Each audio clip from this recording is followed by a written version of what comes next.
Dakilang Panginoon, Amang Yahuwah, maraming maraming salamat po sa iyo. Pinupuri ka namin at pinasasalamatan. Amin pong dinadakila ang iyong napakabanal na pangalan at kami po ay sumasamba sa iyo. Patawarin mo po kami sa aming mga pagkukulang. Tanggapin mo po ang aming pagpapasalamat at ang aming puso at ang aming mga handog. Pakibasbasa mo po kami sa aming gagawing pagtitipon, basbasa ng bawat isa sa amin.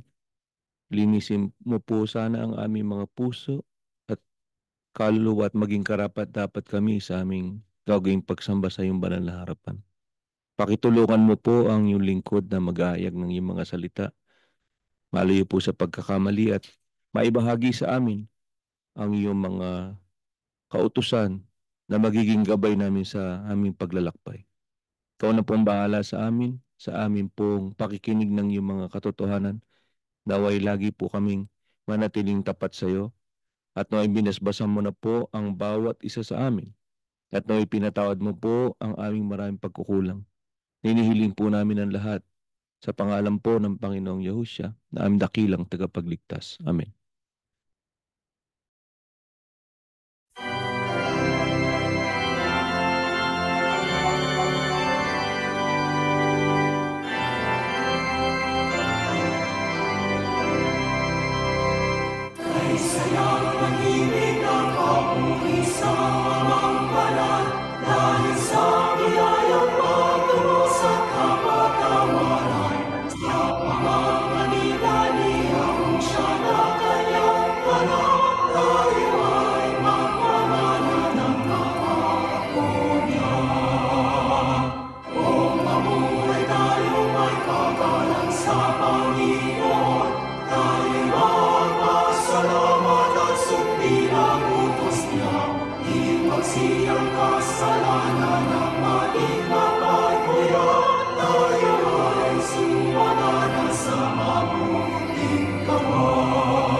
Mga magulang at mga mahal na kapatid, tayo ay mag-aaral na muli ng isang paksa na ang pamagat ang pagiging tapat ay mahalaga upang makatiyak tayo na makasama sa araw ng pag-agaw o rapture.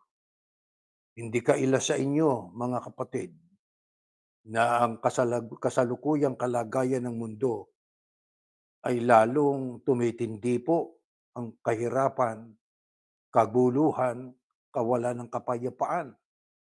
Ito ay lalong lumalala nararagdagan ang iba't ibang mga kalamidad sa iba't ibang dako ng mundo. Kailan lamang ang nangyari diyan sa Myanmar noong Marso 28, kasalukuyang taon, nagresulta ito ng kamatayan ng at least 3,354 na katao. Marami po ang nasugatan, halos 5,220 pa ang nawawala na magpahanggang gay'y hinahanap pa. Dagdag pa ang kaguluhan sa larangan ng politika at maging itong mga taong kung tawagin ay mga terorista na ang ibig ay maghasik ng gulo sa tao at sa mga mamamayang mapayapang nabubuhay sa mundong ito. Mga kapatid, sa gitna ng lahat ng nangyayaring ito, ang tao ay naghahanap ng kamay na kanilang makakapitan. Naghahanap sila nung saan sila sisilong, saan sila pupunta para sila ay maligtas sa lahat ng mga ito na kaganapan sa ating paligid. Pero tayo na mga iglesia ni Yahushua, hinubog tayo ng Biblia sa pagtitiwala sa magagawa ng ating Diyos. Ano man po ang mangyari, tayo ay hindi po papayag na tayo ay makapiglas o makawala sa ating panghahawak sa magagawa ng ating Diyos. Siya lamang po talaga ang ating pwedeng asahan sa lahat ng panahon ng ating buhay. Lalo na nga pagka tayo ay nakakaranas ng iba't ibang hilahil, pasakit at kalumbayan sa buhay. Di ba mga kapatid? Subalit, sa kabila ng katotohanan tayo ay umaasa sa ating Diyos. Sa panahong ito ng ating Panginoong Yahushua, kung tawagin ay Messianic era o period of time. Pero hindi po ba nyo alam na may hinahanap ang Diyos na mga katangian sa mga anak niya para sila'y kanyang pagpalain at sila ay kanyang samahan sa bawat sandali ng kanilang buhay at higit sa lahat ay payagang makasalubong sa kanyang bugtong na anak. Mga kapatid, ibig po namin na kayo aming anyayahan na tayo po ay makinig na mabuti sa ating pong gagawing pag-aaral na ito upang ating pong maisiguro ang ating sarili ay nasa kalagayan na tayo ay karapat-dapat sa pagsaklolo at pagtulong ng Ama. Ano ang hinahanap sa atin ng Diyos? Sa mga anak niya na sa Kanya'y umaasa. Pakinggan po natin ang unang talata na ating babasahin sa pag-aaral natin. Alang-alang sa Kanyang pangalan, hindi kayo pababayaan ng Panginoon o ni Yahuwah. Napapansin ba ninyo ang ating binasang ito ay nakakatawag ng pansin? Na ang sabi, alang-alang sa Kanyang pangalan. Kaya mahalaga talaga na ating malaman ang pangalan ng Panginoon. Nalaman natin ang Kanyang pangalan sa panahong ito, sa mga huling bahagi ng panahon ng mundo. Sapagkat siya din naman ang may sabi, I will reveal my name to my people. Kaya pagka tayo kabilang sa mga mamamayan ng Panginoon Diyos, ibibigay niya ang kaalaman, ipaaalam niya ang kanyang tunay na pangalan. At ang sabi ng Biblia, alang-alang sa kanyang pangalan, hindi kayo pababayaan ng Panginoon o ni Yahuwah. Kaya tayo panatag eh. Di ho ba? Bakit? Alam na natin ang pangalan ng Diyos ay Yahuwah. Alang-alang sa pangalang yan, hindi pababayaan ng Panginoon ang mga anak niyang kumikilala sa kanyang pangalan. Ano pa sabi? Ikinalulugod niyang gawin kayong mga mamamayan niya. Napapansin ba niyo na kapag kakilala ng tao ang pangalan ng Panginoon, gagawin sila na mamamayan ng Diyos, kabilang sa mga tao ng Diyos.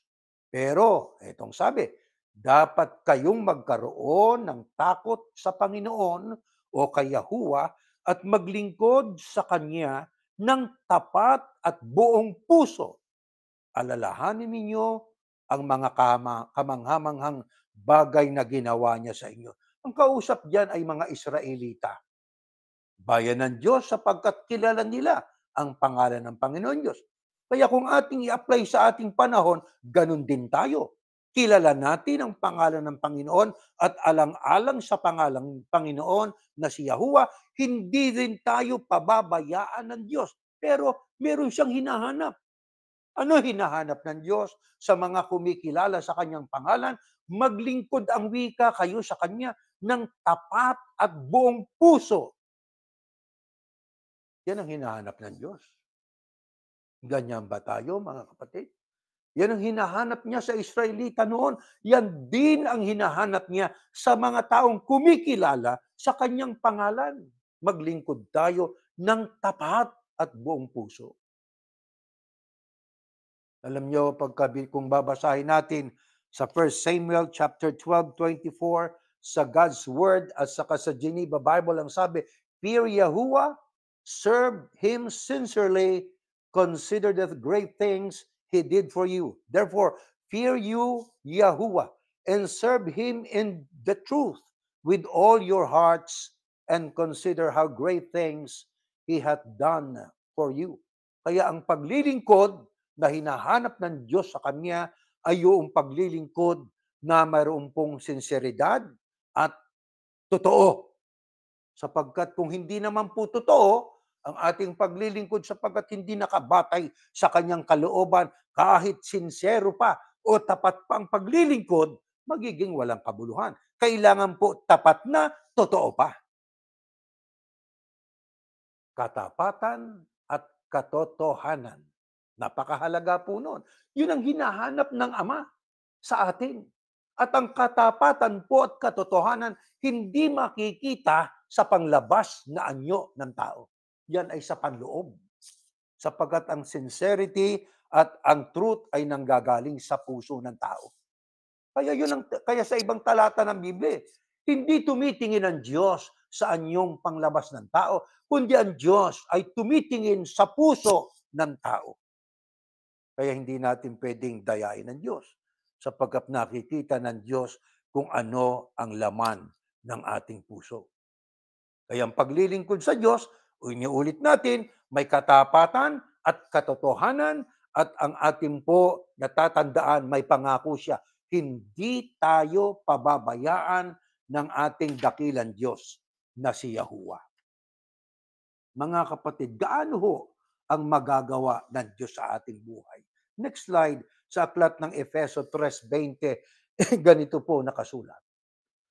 Maranasan nyo sana ito kahit hindi ito lubusang maunawaan para maging ganap sa inyo ang katangian ng Diyos. Ano nga ba ang katangian ng Diyos? Ito, purihin natin ang Diyos na makagagawa ng higit pa sa hinihingi o inaasahan natin sa pamamagitan ng kapangyarihan niyang kumikilos sa atin. Gaano po ang magagawa ni Yahuwah na ating Diyos sa mga lingkod niya na buong puso at katapatang naglilingkod sa Kanya? Ang sabi, purihin natin ang Diyos. Yan ay si Yahuwah na makagagawa ang wika ng higit pa sa hinihingi o inaasahan natin sa pamamagitan ng kapangyarihan niyang kumikilos sa atin. Kaya kung ating aalalahanin ang ating nabasang mga talata, tumutukoy sa Israel noon, nung sila ay tumatakas, nasa daan, patungo sa Kanaan. Itinakas sila ni Moises mula sa pagkaalipin. Isipin ninyo kung tayo kabilang doon sa panahong noong tayo, halimbawa ay kabilang sa mga Israelita, nasasaksihan natin yung haliging ulap, lumililim sa mga Israelita. Kahit na isipin man lang natin sandali, Sino ba makaiisip sa mga Israelitang mangyayari po yun? Wala, 'di ho ba? Yun ang kahayagan na sila'y hindi pinababayaan ng Diyos. Isipin ninyong himalang yon. At pagka sa gabi naman ay meron pong haliging apoy na yun ang tumatanglaw sa daan ng kanilang paglalakbay at sapagkat yung apoy na yun ay nagdudulot din ng init sa kanilang katawan sa panahon ng taglamig, sa panahon ng kanilang paglalakbay. Ang sabi ng Biblia, purihin natin ang Diyos na makagagawa ng higit pa sa hinihingi o inaasahan natin. Kaya maging sa panahon natin 'di ba mga kapatid, meron tayong mga nararanasan na sasabi natin sa ating sarili, paano nangyari ito? Paano ko natanggap ito? Bakit nagkaganito? Mga tanong na tanging ang sagot ay ang Diyos lang ang nakagawa noon. Alam niyo pagka ating binasa sa diksyonaryo ang sincerity o katapatan, ito ay isang eagerness to do what is right with transparent motives.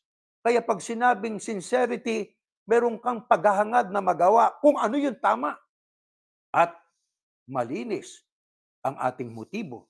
Di po ba? Kaya sincero di ba? Tapat siya. Kaya ano po ang kahalagahan po ng katapatan? Alam nyo, pagka tayo tapat, maging sa ating kapwa-tao, ang taong tapat sa kanyang kapwa, pinagtitiwalaan ng kanyang kapwa. Di po ba? Kahit siguro lihim ng kanyang kapwa, nasasabi sa kanya sapagkat nababakas nila ang katapatan sa iyo o sa atin. Di po ba? Ang ganyang uring paglilingkod, mga kapatid, ay dapat na makita sa atin, katapatan natin sa Diyos.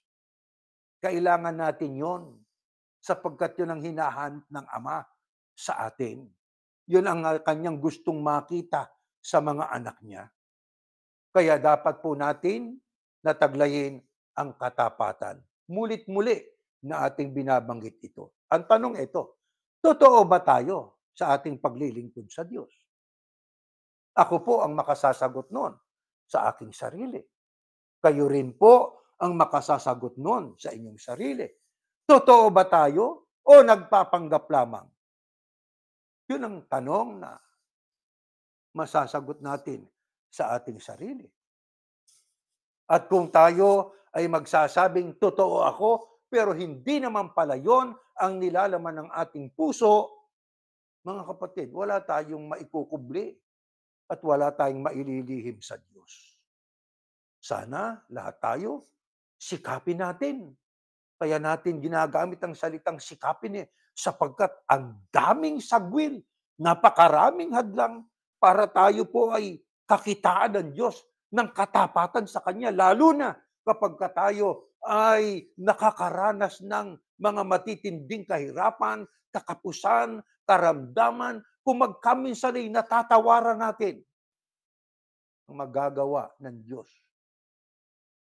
Pero pagka tayo nahimasmasan na, pagka tayo po ay sabi nga ay nakapag-isip na, teka muna, mali yata ito ba't ko tinatawaran ng magagawa ng Ama? Saglit tayo, kagyat tayong humihingi ng tawad sa Kanya. Nasasabi nating, Ama, pagpasensyahan niyo na po. Minsan naiisip namin na bumaling sa iba at nakakalimutan ka namin, huwag mo kaming patulan. Nagagawa natin yun Yun ang totoo Dahil sa pagkabigla minsan kung kanino tayo lalapit. Kaya mga kapatid, sana maabot natin na tayong lahat ay makarating sa kalagayang tapat, buong puso at buong pag-ibig na sumusunod sa Ama. Ano, mga kapatid? Ang gagawin ng Diyos sa ganyang uring mga lingkod niya, tapat talaga sa Kanya. Ano man ang mangyari, sa Diyos pa rin siya nagdudulog at lalapit. Pakinggan natin ang talatang ito sa aklat ng Salmo. Sa 91, sinabi ng Diyos, ililigtas ko at iingatan ang umiibig at kumikilala sa akin. Kapag tumawag siya sa akin, sasagutin ko siya. Sa oras ng kaguluhan, sasamahan ko siya. Ililigtas ko siya at pararangalan. bibigyan ko siya ng mahabang buhay at ipapakita ko sa kanya ang aking pagliligtas. Ano ang gagawin ng Diyos sa mga anak niya na sa kabila siguro ng kahirapan, kakapusan, karamdaman, kagipitan, sa Diyos pa rin nangungunyapit, buong puso, buong katapatan na pinaglilingkuran ng Ama? Maliwanag ang sabi ng Diyos. Siya mismo ang may pahayag niyan. Ililigtas ko, iingatan, ang umiibig at kumikilala sa akin. Bulayin natin yung mga katagang yan. Lindol dito, digmaan doon, tsunami, karamdaman, peste, nagkalat na yan. Gaano pa kaya ang darating pa na mga mabibigat na mga suliranin? Gaano pa katinding sakit ang dadapo sa katawang ito na may kabulukan? Pero ang sabi ng Diyos, malinaw, ililigtas ko, iingatan ko ang umiibig at kumikilala sa akin. Gaano niya ipinaliwanag ang kanyang garantiya sa ganyang uring mga lingkod niya. Kapag ang wika tumawag siya sa akin, sasagutin ko siya. Sasagutin ko siya. Walang tinig tayong nadidinig kapag tayo ay nananalangin sa Diyos at kapag tayo may hinihingi sa Kanya. Hindi tinig ang sagot. Ang sagot ng Diyos ay sa pangyayari, sa kaganapan. Pagkatapos nating manalangin, makiramdam tayo. Sinasagot ba ng Diyos ang panalangin ko? Mga kapatid, kayo mismo ang makapagsasabi. Tayo mismo ang makapagsasabi. Maraming beses na po tayo na nakakaranas sa pangyayari, sinasagot tayo ng Ama. Totoo po yun, mga kapatid. At ang sabi, paano kung dumating ang matitinding kaguluhan sa oras ng kaguluhan na yan nga ang lalong tumitindi sa panahon natin. Ang sabi ng Diyos, sasamahan ko siya. Hindi tayo nag-iisa. Hindi tayo pababayaan ng Ama. Sasamahan tayo. Yun ang pinakamatamis. Kahit gipit, kahit tayo po ay nasa kaguluhang matindi, sasamahan tayo ng Diyos at ang sabi, ililigtas ko siya. Bibigyan ko siya ng mahabang buhay at ipapakita ko sa kanya ang aking pagliligtas. Yan ang garantiya ng ating Panginoon Diyos. Napakasarap na pangako. Na kapag ang Diyos ay nagbitiw ng pangako, anuman ang mangyari, hindi niya babaguhin ang kanyang pangako. Mananatili at pirme ang kanyang pangako. Kung ang tao ay nangangako at napapako, katumbas, ang tao ay nangangako, malimit na hindi mangyari ang kanyang ipinangako, ang Diyos ay iba. Pag nangako ang Diyos mismo ang tutupad nun sa lahat ng pagkakataon, sa lahat ng sandali ng ating buhay. Mga kapatid, ito sana ang ating po na tatandaan kapag tayo nagigipit, tumingala tayo sa Ama. Manalangin tayo sa Ama. Mga kapatid, maaaring sabihin ng ibang mga kapatid sa panahon natin ngayon, siguro naman, kapatid na ministro, baka naman siguro kung tayo hindi gaanong tapat sa Diyos, baka maintindihan tayo ng Diyos. Sapagkat alam niya, dinadanas natin ang titindi na eh. Di ba? Pag hindi ka, ang iba, 3 trabaho, 2 trabaho, kapos pa rin eh. Bakit? Ang tataas ng bilihin, ang tataas ng presyo ng ating mga pangunahing kailangan. Mga kapatid, ang Diyos ba ay gano'n? Paghanap ba niya ng katapatan sa mga anak niya, nakadepende sa kalagayan ng mga anak niya. Kapag ang mga anak niya nagdaranas na ng matinding gutom siguro at iba't ibang uring kaguluhan at kagipitan ay pinapayagan na ba niya, sige, pwede na kayong maging tapat sa akin. Ganun ba Diyos? Ang babasahin natin aklat ng Bagong Tipan, Kolosas. Ito ho nakasulat. Nung una ay malayo kayo sa Diyos at naging kaaway niya dahil sa kasamaan ng inyong pag-iisip at mga gawa. Pero ngayon, ibinalik na niya kayo sa kanyang sarili sa pamamagitan ng kamatayan ng katawang tao ni Kristo o ng Kristo. Kaya, maihaharap na kayo sa Kanya na banal, malinis at walang kapintasan. Pero kailangan ninyong manatiling tapat. Napapansin ba niyo 'yon? Oh, pero kailangan ninyong manatiling tapat at matatag sa pananampalataya at huwag hayaang mawala ang pag-asang dulot ng magandang balita na narinig ninyo. Ang magandang balita na ito'y ipinahayag na sa buong mundo at akong si Pablo ay naging lingkod nito ayon sa Biblia kapag kang mga anak ng Diyos sa mga huling araw ay nagdaranas ng pagipit at kaguluhan at karamdaman ay papayagan naman ng Diyos na sige, okay. Sige, magtiwala kayo sa akin kahit konti. Ganun ba yon? Aba, hindi. Ang kausap dito sa talatang ito ng Apostol Pablo ay ang mga naging tagasunod na ng Kristo sa lugar ng Colosas. Nang sabi niya, nung una, malayo kayo sa Diyos. Ano ibig sabihin? Mga hintil kayo eh. Hindi naman kayo talagang mga lingkod ng Diyos noon eh. Ano ang sabi? Ang kalagayan nyo noon, kaaway kayo. Bakit? Dahil sa kasamaan ng inyong pag-iisip at mga gawa. Pero may pagbabago. Kahit kailan yung pagbabagong yon, noong sila po'y matawag na. Kaya anong sabi? Kung nung unay malayo kayo sa Diyos, kaaway kayo ng Diyos, pero ngayon, kailan yung ngayon na yon? Nung sila'y matawag na sa paglilingkod sa Diyos, anong sabi? Ibinalik na niya kayo sa kanyang sarili. Na-reconcile na sila sa Diyos, sabi ni Pablo, sa pamamagitan ng kamatayan ng Kristo. Kaya dahil sa sila po ay naibalik na sa pagiging tagasunod ng ating Panginoong Yahushua, sapagkat dati ang kanilang sinusunod ay Judaismo o kaya kung ano-anong paglilingkod sa iba't ibang mga Diyos. Pero nang sila po ay naging tagasunod na ng Kristo, maihaharap na kayo sa Kanya na banal, malinis, at walang kapintasan. Paano kung nagdaranas ng kahirap at kaguluhan, pwede bang konti na lang ang katapatan niya sa Diyos? Aba hindi. Ang sabi ng Biblia, pero kailangan ninyong manatili sa makatwid terme. Manatiling tapat at matatag sa pananampalataya at huwag hayaang mawala ang pag-asang dulot ng magandang balita na narinig ninyo. Mga kapatid, anong narinig natin sa magandang balita? Ang mga pangakong ito ng Diyos. Anong nadinig natin sa magandang balita? Tayo naging tagasunod ng ating Panginoong Yahushua. Anong nadinig natin sa magandang balita? Nakilala natin ang pangalan ng Diyos ay Yahuwah. Nakilala din natin ang pangalan ng bugtong niyang anak ay Yahushua. At nakilala din natin, nagtira ang Diyos ng napakakaunting labi ng ikatlong grupo ng iglesyang hinulaan ay tumalikod na sa Panginoon Diyos. Manatili tayong tapat pa rin sa Diyos at huwag mawala ang ating pag-asa, mga kapatid, sa pangako ng ating Diyos.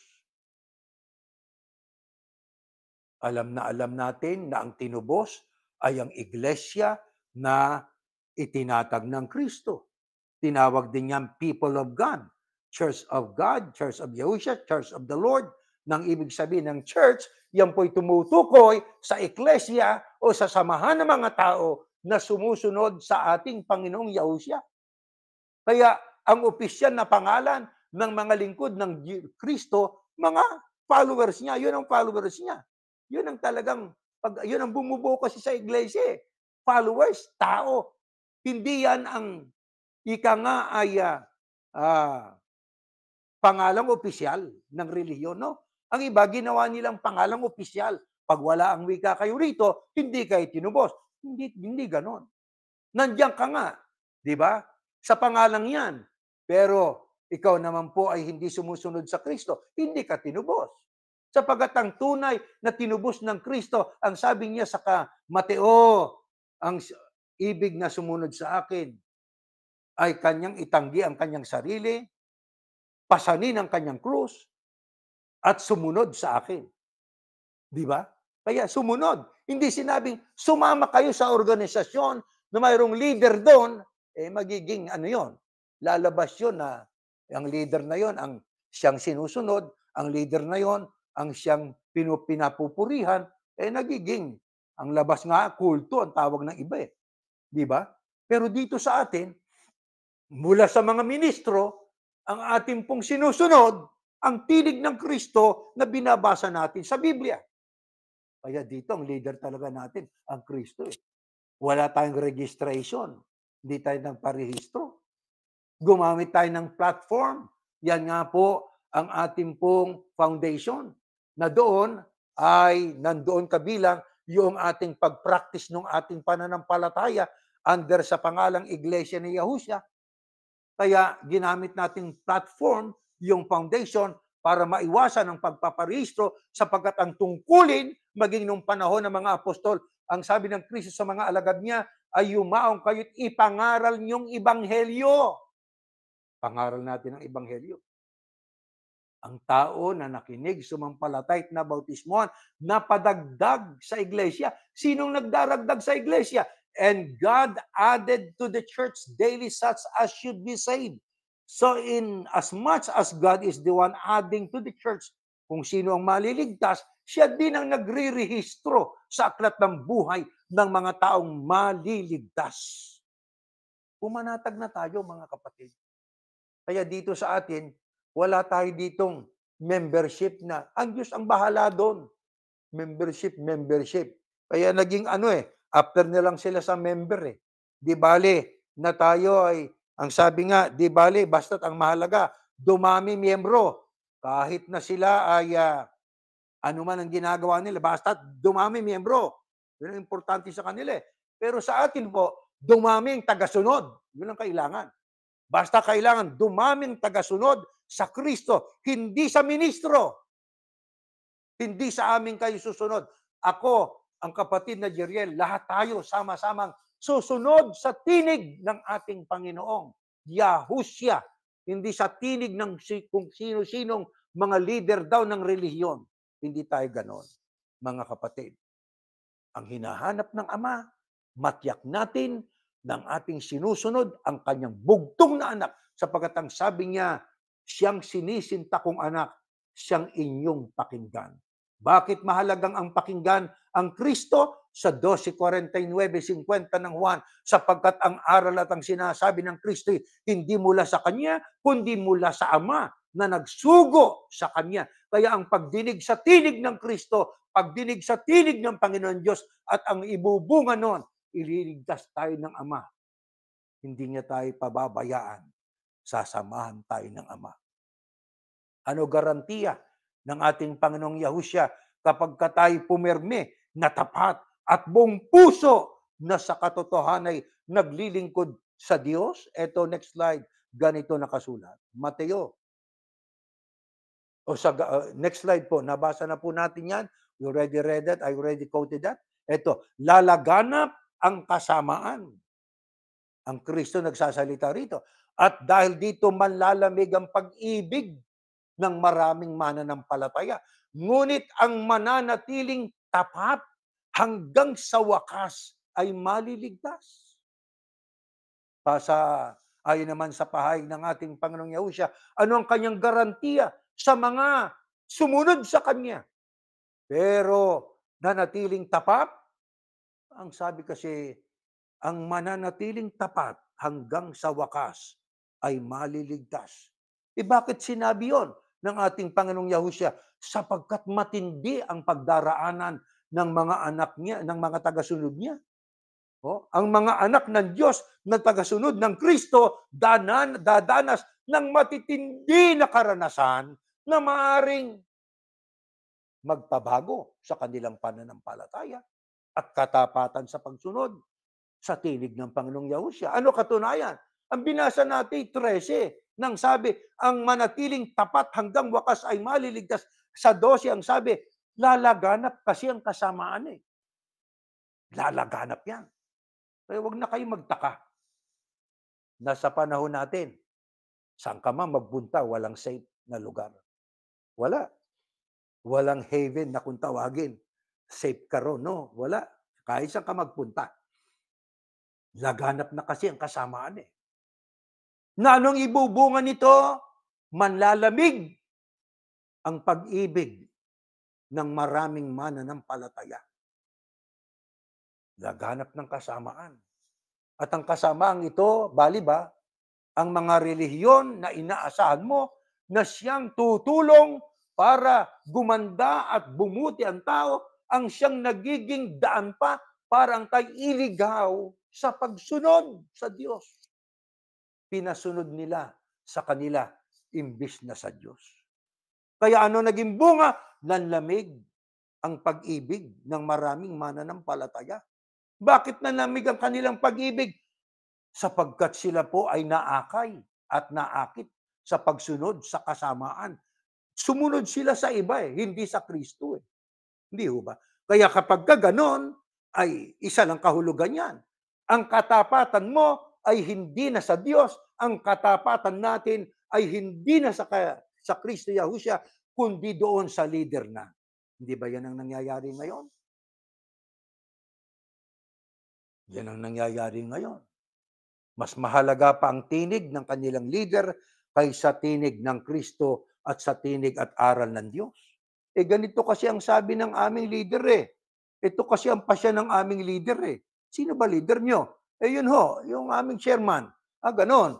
Ano ngayon ang sabi ng leader ninyo? Ito daw dapat gawin Tanong, binasa mo ba sa Biblia kung yan ay utos ng Diyos? Hindi ho, basta ako'y nagtitiwala sa kanila. Pagka ganyan, ang mangyayari, maliligaw ka. Maiaalis ka sa pagsunod ng buong katapatan sa Diyos at ang loyalty mo ay mapupunta na ron sa tao. Bakit? Ang pinakinggan mo siya na, hindi na ang tinig ng Kristo. Biblia kasi ang sinasabi ho Ang Biblia din ang binabasa, pero hindi sapat yon. Kailangan tiyakin natin, kasi alam niya ang mandaraya, hindi naman gagamit ng ibang libro Di ba? Ang mga mandaraya, hindi ho gagamit ng ibang Biblia. Kaya, Biblia rin. Lamang ang sabi ng Apostol Pablo, ibang ibanghelyo. Paano naging ibang ibanghelyo? Biblia din pala. Tinidistort, binabago ang kanyang ginagawang pagtuturo ng salita ng Diyos. Kaya mag-iingat tayo sa paglaganap ng kasamaan.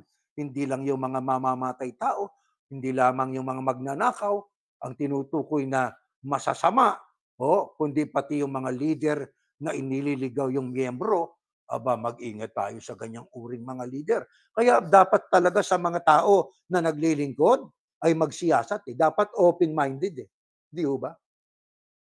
Paano natin masasabi na tayo tapat at totoo sa Diyos? Tingnan natin itong Roma. Ganito nakasulat, mga kapatid, sa 12.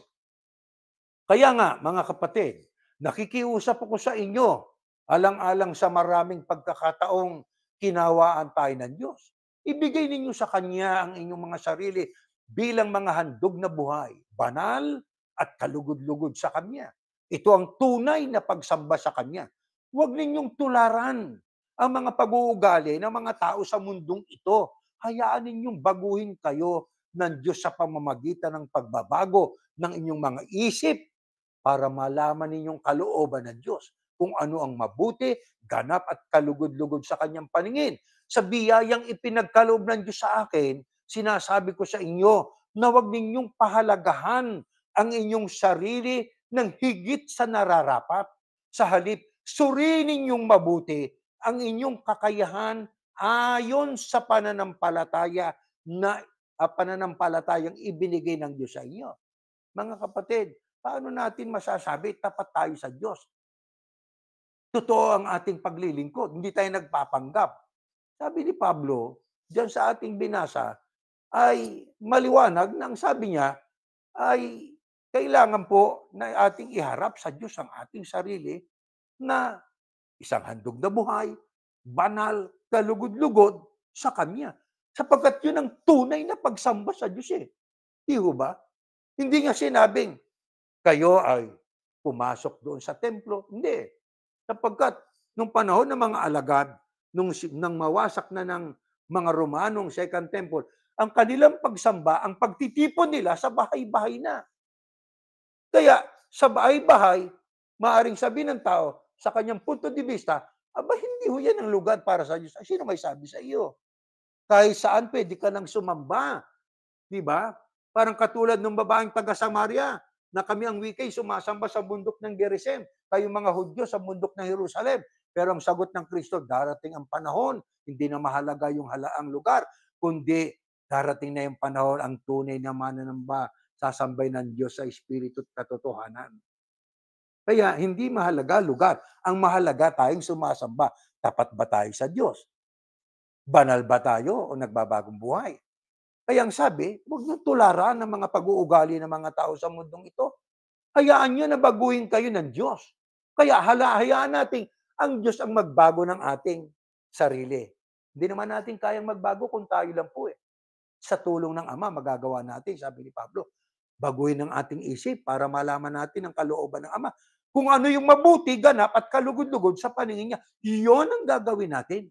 Sa makatwid, kung atin po na nagagawa, kung ano yung ibig ng Panginoon Diyos, yon ang tatak, yon ang tanda ng ating paglilingkod sa Kanya'y totoo at tapat. Kaya namamanik siya eh. Sabi niya, kaya nga mga kapatid, nakikiusap ako sa inyo. Sa maraming pagkakataon na kinaawaan tayo ng Diyos, ibigay niyo sa Kanya ang inyong sarili bilang handog. At ang sabi niya sa bandang huli, sa halip, suriin ninyong mabuti ang inyong kakayahan ayon sa pananampalatayang ibinigay ng Diyos sa inyo. Sa makatwid, kailangan mo po sinusuri natin ang ating sarili. Katulad ngayon, mamayang sundown ay ang iba sa atin ay magsasagawa noong ating pag-aalaala sa kamatayan ng ating Panginoong Yahushua. Sa mga talata ng Biblia at iba't ibang salin ng tawag ay banal na hapunan o hapunan ng Panginoon, dulang ng Panginoon, Lord's Supper. Di po ba? Kaya kailangan ating pong sinusuri na mabuti ang ating sarili ng batay sa pananampalatayang ibinigay sa atin ng ating Panginoon Diyos.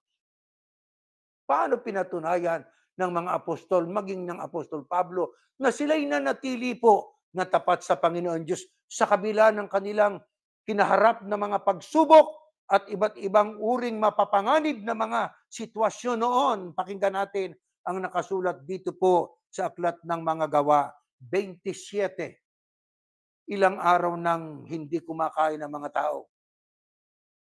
Kaya sinabi ni Pablo sa kanila, mga kaibigan, kung nakinig lang kayo sa akin na hindi tayo dapat umalis sa Krete, hindi sana nangyari sa atin ang mga kahirapan at mga kapinsalaang ito. Pero ngayon, pinihiling ko sa inyo, nalakasan ninyo ang inyong loob dahil walang mamamatay sa atin. Ang barko lang ang masisira sapagkat kagabi nagpakita sa akin ng isang anghel. Pinadala siya ng Diyos na nagmamay-ari sa akin at aking pinaglilingkuran. Sinabi niya, Pablo, huwag kang matakot. Dapat kang humarap sa emperador, sa Roma, at sa awa ng Diyos. Ang lahat mong kasama rito sa barko ay maliligtas dahil sa iyo.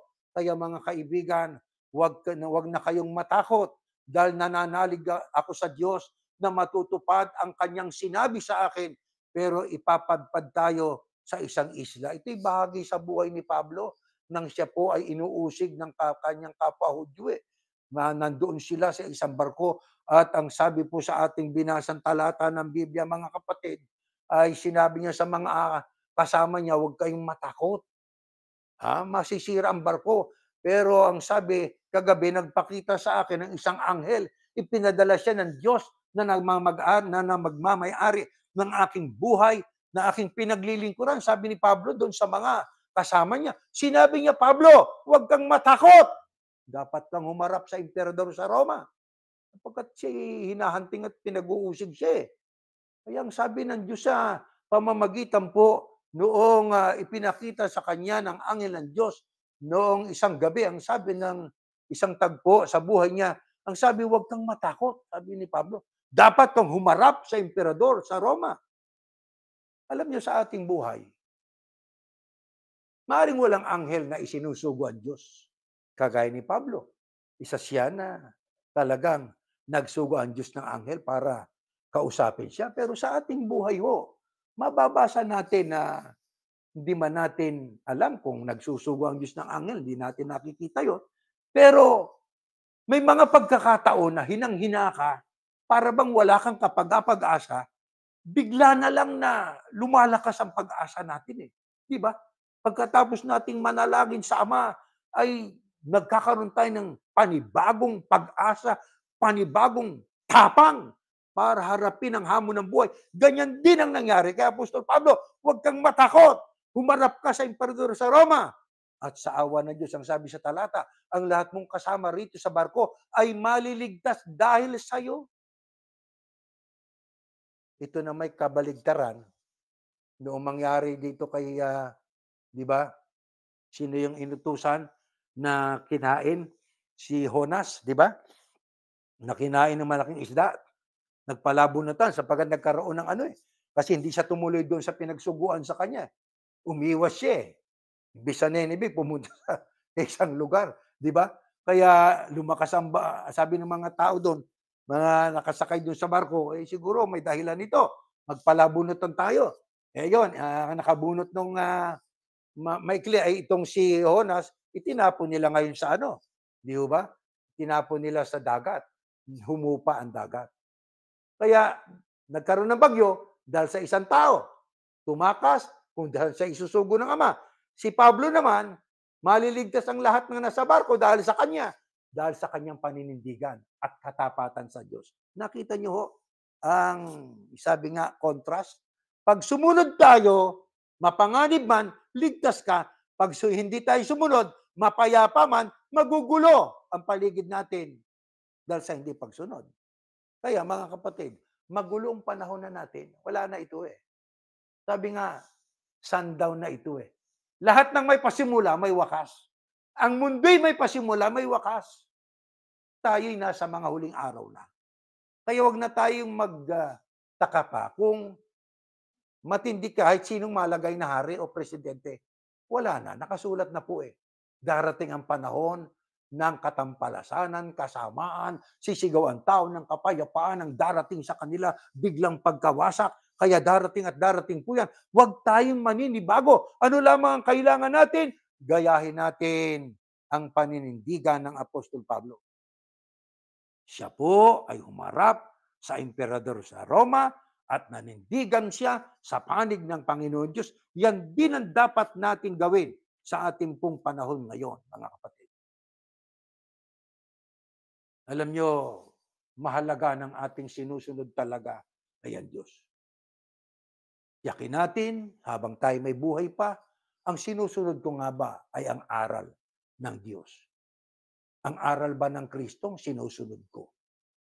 Baka naman po tayo naakit sa tipot tindig ng tao.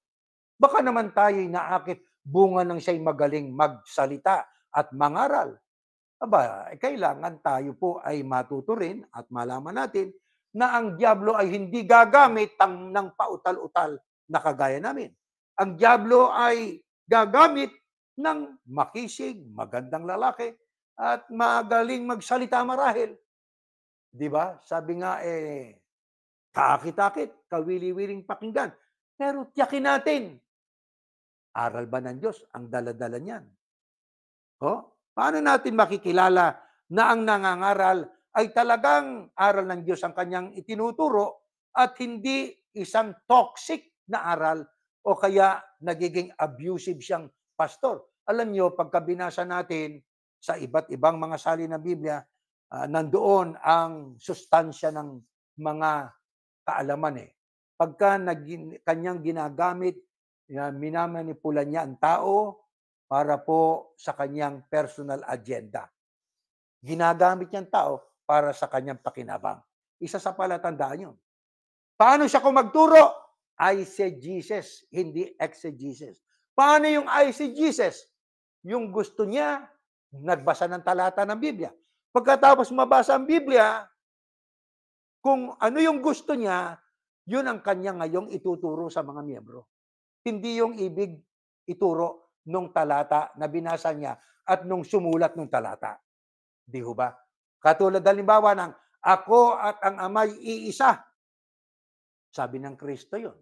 Tapos magtuturo yung mga pastor, basbasan ng Diyos ang talatang ito. Talaga namang may basbas yung talata. Ikaw ang walang basbas. Bakit wala kang basbas? Ba isipin nyo pagkatapos mabasa yung, ako at ang Ama ay isa, kaya ang Kristo ay Diyos. Ganun sila eh.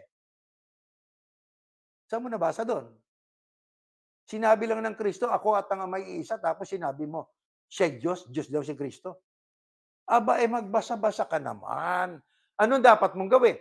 Kailangan may basahin ang buong konteksto para malaman natin ang sinabi ng Kristo, ba't niya sinabi yon na ako at ang Ama ay isa. Actually yung sinabi ng Kristo, I and my Father are one, conclusive statement. Yun ay pangungusap na isang konklusyon sapagkat ang sabi doon sa mga kapitulong nangauna, ang mga tupa sa aking kamay ay hindi mapapahamak, hindi maaagaw ni numan. Ang tupa sa kamay ng aking Ama ay hindi maagaw ni numan. Kaya ako at ang Ama ay isa. Sila'y isa, hindi sa pagka-Diyos. Sapagkat sinabi ng Kristo, ang Diyos ay ang Ama lang. Siya'y isinugo. At ang isinugo'y hindi dadakila kaysa nagsugo sa Kanya. Di ba? Ang mga ICGs kasi, ako at ang Ama ay isa. Kaya Diyos ang Kristo. Saan mo nabasa? Sa kukuti mo yon. Yon ang ICGs. Yon ang iyong sinasabi sa tagapakinig pagkatapos mong mabasa ang 10:30 ng John. I and my Father are one. Kaya ang Kristo Diyos. Mali yun. Kailangan exegesis. Iisa sila sa pagbabantay at pangangalaga sa mga tupa. Di po ba, mga kapatid? Ganyan ang sistema ng pag-aaral. Pagka ang isang leader ay ayaw siyang tanungin, umiiwas sa tanong, mag-isip-isip kayo. Hindi po leader na galing sa Diyos yan. Hindi ganyan ang Kristo. Ang Kristo pinuno ng tanong Sagot naman siya ng sagot. Pero ang sagot niya ay may buong katalinuhan sapagkat siya may patnubay ng Panginoon Diyos. Di po ba, mga kapatid? Pero pagka ang isang leader ay galit doon, pagka pinuna ay nagagalit sa pumupuna, aba, mag-isip-isip. Meron siyang iniingatan, yung kanyang sariling agenda. Di ba? At sapagka ang leader ay iniingatan ng kanyang imahin sa lahat ng paraan, gagawin niya para lang maingatan ang imahin niya. Nakamaskara lang yun pagka ganyan ng leader. Delikado tayo sa ganyang leader, mga kapatid. Di ba?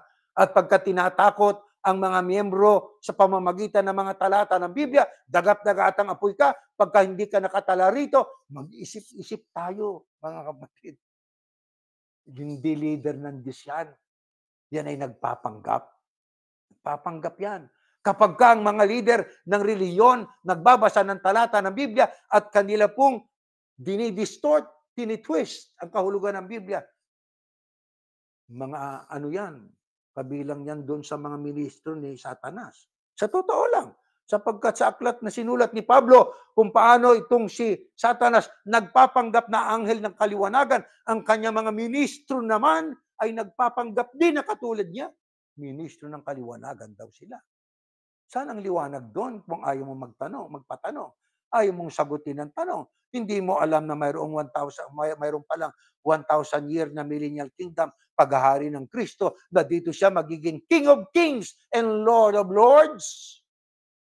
Ang sabi nila, doon po sa langit tayo maghaharing kasama ng Kristo. Hindi pwede ron. Bakit? May hari po roon Sino ang hari sa langit na may dalisay na ginto? Hindi si Yahushua. Hindi tayo.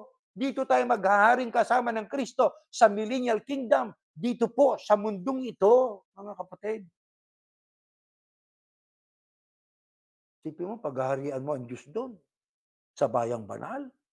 Hindi siyang hari doon Kaya ang sabi sa ibang talata ng Biblia, sa Korinto, kapag ang lahat ng mga bagay ay sumuko na sa Kristo, ang Kristo rin ang susuko sa Diyos upang ang Diyos ay maging lahat sa lahat.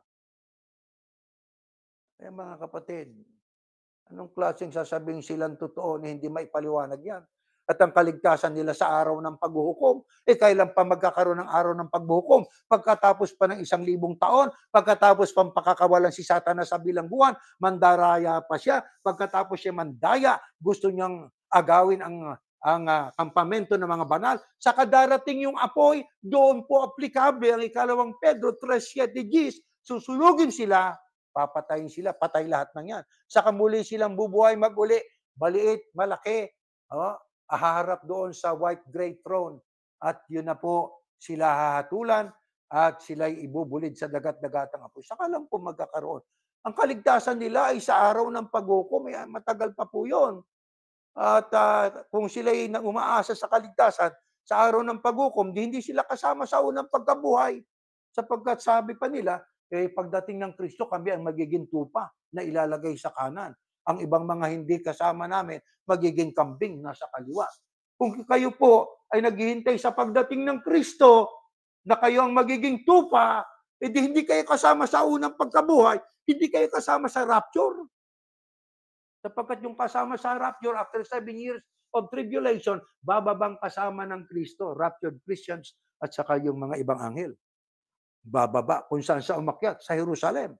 Di ba? Sa bundok ng mga olibo. Yan po ay dapat na ituturo. Hindi na ituturo. Tapos ikiklaim nila sila'y totoo pa. Ang sabi ng Biblia, ang aking bayan ay mapapahamak dahil sa kakulangan ng aral at kaalaman. Kaya hindi sapat na ang tao ay sunod ng sunod na lang na hindi nagbabasa ng Biblia. Dapat nagbabasa kayo. Maging itong pinag-aaralan po natin, kayong mga nakikinig po, magbasa kayo mga kapatid. Kami pwedeng magkamali na mga tao. Tao din kami, ministro kami, opo, pero tao kami. Na katulad nyon, pwedeng magkamali. Kaya kailangan alam natin kung sino sinusunod natin. Iglesia ako ni Yahushua. Tiyakin natin ng ating nasusunod dito ay ang aral ng ating Panginoong Yahushua at ano pangako ng Diyos noon at maging ngayon. Next slide, ganito, nakasulat sa aklat ng Deuteronomio 7:9. Isipin ninyo ng Panginoong si Yahuwah na inyong Diyos ay iisang Diyos.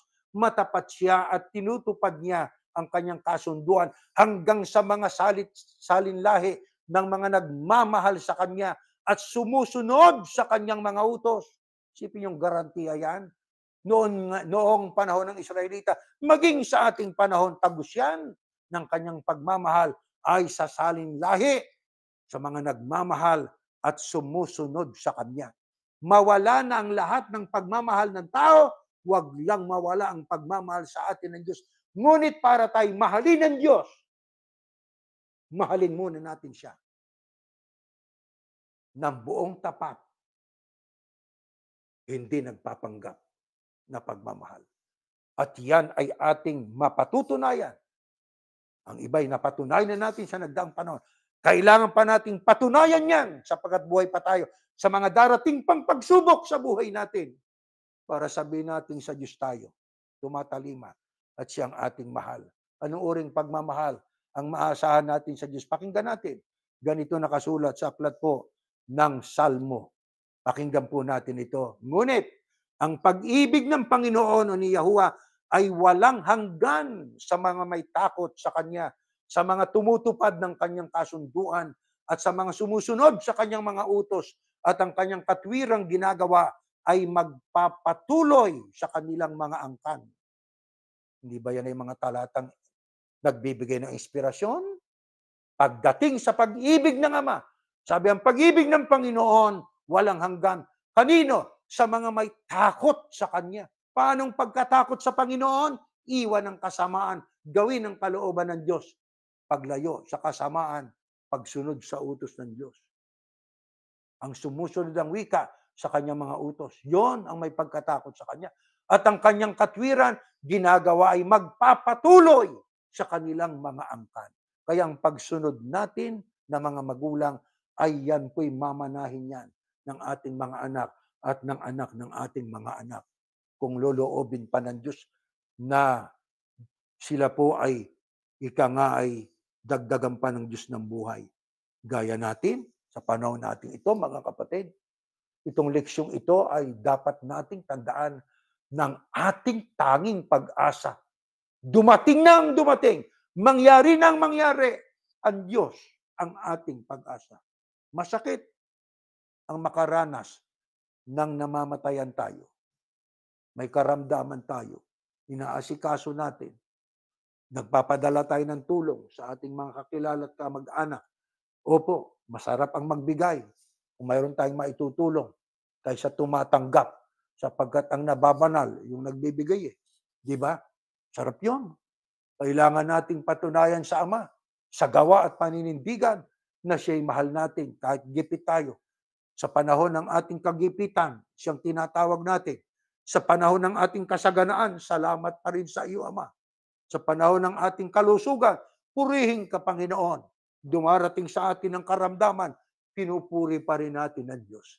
Sa panahon ng ating po na pagsasaya, tayo po ay pumupuri sa Ama. Sa panahon ng ating kalumbay at kalungkutan, Diyos pa rin ang ating tinatawagan. Sasabi natin sa Ama, Ama, kami po ay huwag mong pababayaan. Hindi mo naman kami bibigyan ng mga tiisin na hindi namin kayang gawin at panindigan at hindi namin kaya na harapin. Ibibigay mo sa amin yan, kaya namin yan, basta wag mo lang kaming iiwan.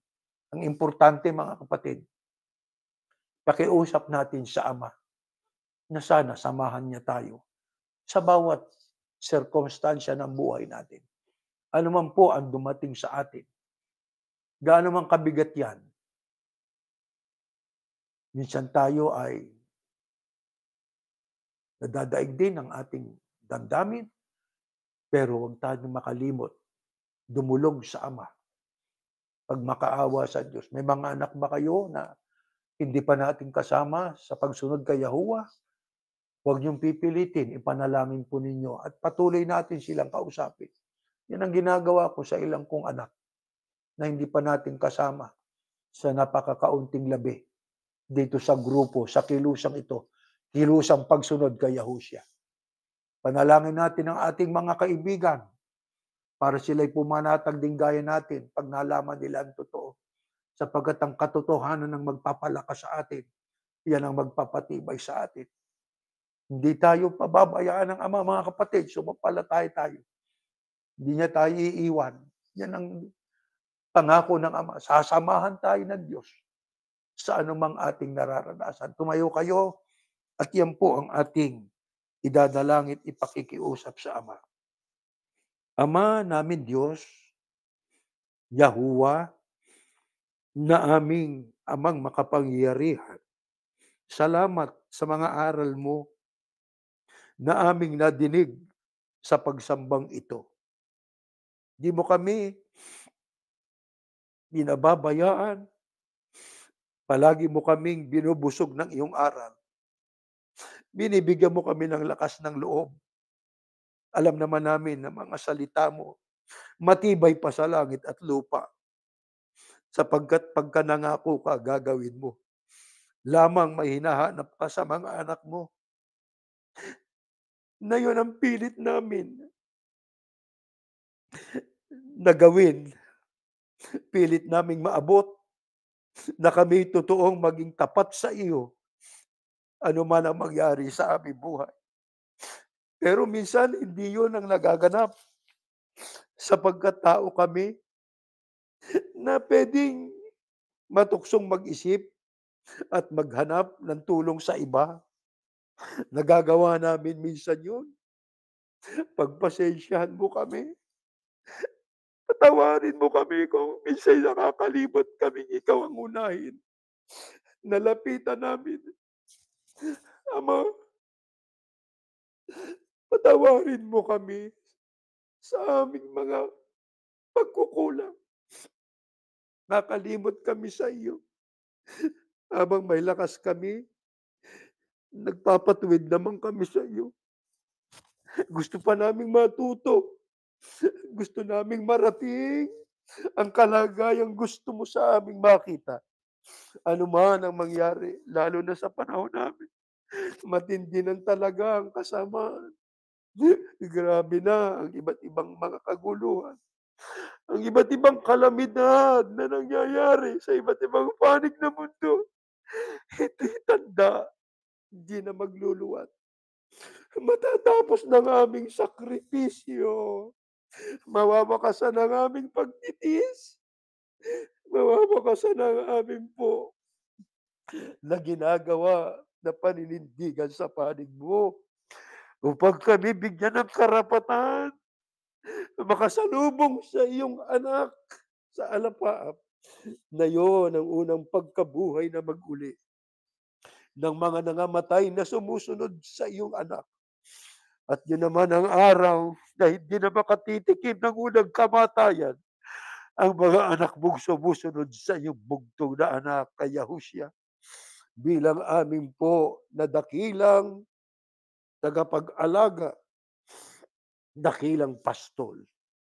Nakikiusap din kami na sana'y basbasa ng mga kapatid na hirap sa kanilang pagdadala ng buhay, ang mga kapatid na gustong makapagtapos ng pag-aaral, sa hirap na pinagdaraanan nila, saklolohan mo naman sila.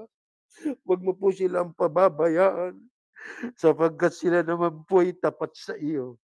Alalahanin mo rin ang nasa banig ng ng karamdaman.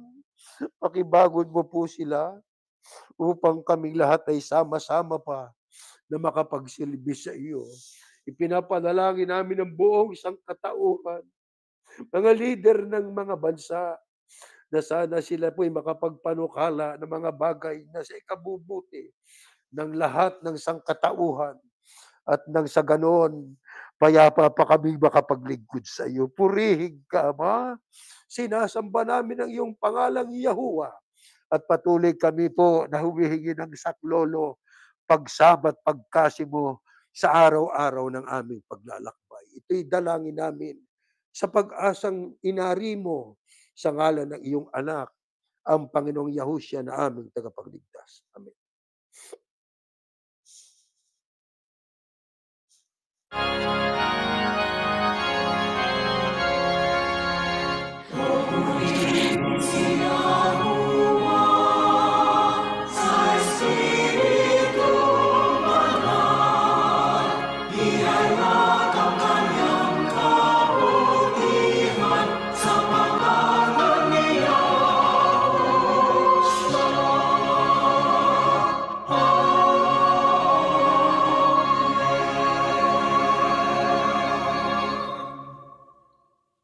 Ang biyayang pagliligtas ng ating Panginoong Yahushua, ang pag-ibig ng Diyos na si Yahuwah, at ang patuloy na paikilakip ng Espiritu Santo, kinuhang sumaating lahat ngayon at magpakailanman. Amen. Mga kapatid, meron tayong ilang tagubilin po. Ang Lord's Supper will be this evening, 12 April 2025, just after sundown. Growing Up Yahushan can be viewed via YouTube and Facebook. At saka yung ating naipanalangin na kanina, patuloy natin ipanalangin ng lahat ng tao sa mundo, leader ng mga bansa, leader ng mga relihiyon, karoon ng kapayapaan pa para tayo makasunod sa kalooban ng Ama, maabot natin yung standard na ibig niyang makita sa atin para tayo samahan niya habang tayo po ay naglalakbay at magkamit tayo ng karapatang makasalubong sa kanyang anak. Hanggang diyan po at tayo po ay natatapos na, mga kapatid.